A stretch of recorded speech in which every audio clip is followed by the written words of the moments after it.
Առավոտից բոլորս էլ ականատես եղանք այն ամոթալի, խայտառակ իրավիճակին, որ տիրում էր Մայրաթոր Սուրբ Էջմիածնի տարածքում, եւ բնականաբար բոլորիս համար մեծ ցավ է տեսնելու մեր հայրենի իշխանությունները ինչքան կարող են իջնել ու ինչքան կարող են ոտնահարել մեր ազգային սրբությունները, ոտնահարել մեր պետականությունը, ոտնահարել այն արժեքները, որոնցով որ մենք միշտ պայքարել ենք ու հաղթել ենք։ Հետևաբար մեզ համար շատ կարևոր է, որ իրականություն դառնա արդար դատավարությունը եւ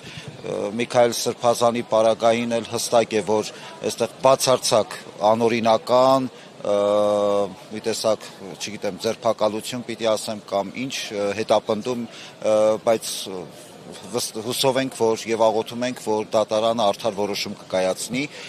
թեև հասկանալով մեր երկրում տիրող իրավիճակը, հասկանալով, որ այստեղ դատական համակարգը ինչպես է աշխատում եւ ինչպես է ուզուրպացված,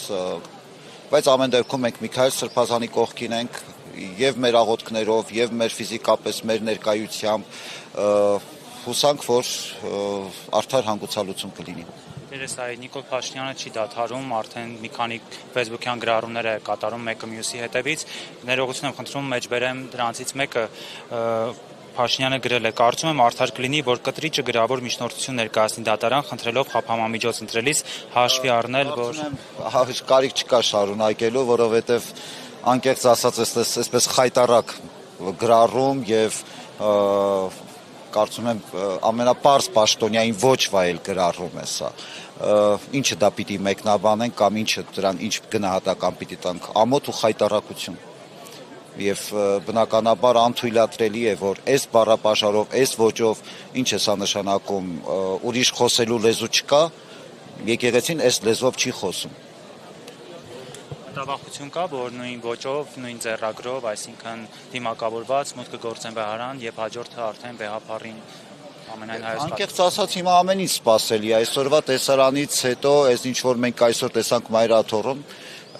կարծում եմ, որ ամեն ինչ սպասելու է, չգիտեմ, կանխատեսումներ չեմ կարող անել, բայց մենք պատրաստ ենք, ինչ ասեմ։ Եվ վերջում մի ճշտող հարց, քիչ առաջ քննչական կոմիտեից ներքին գործերի նախարարության ոստիկանության հատուկ տրանսպորտային միջոցը դուրս եկավ, որով սովորաբար ձերբակալվածներին են տեղափոխում եւ բանկարկեցին Սրբազան, տպավորություն ստեղծվեց, որ Միքայել Սրբազանին են տեղափոխում դատարան, այս մասով տեղեկություն։ Ես տեղեկություն չունեմ այս մասով, հիմա կփորձենք այդ տեղեկությունը ճշտել, բայց հիմա այդ մասով տեղեկություն չունեմ։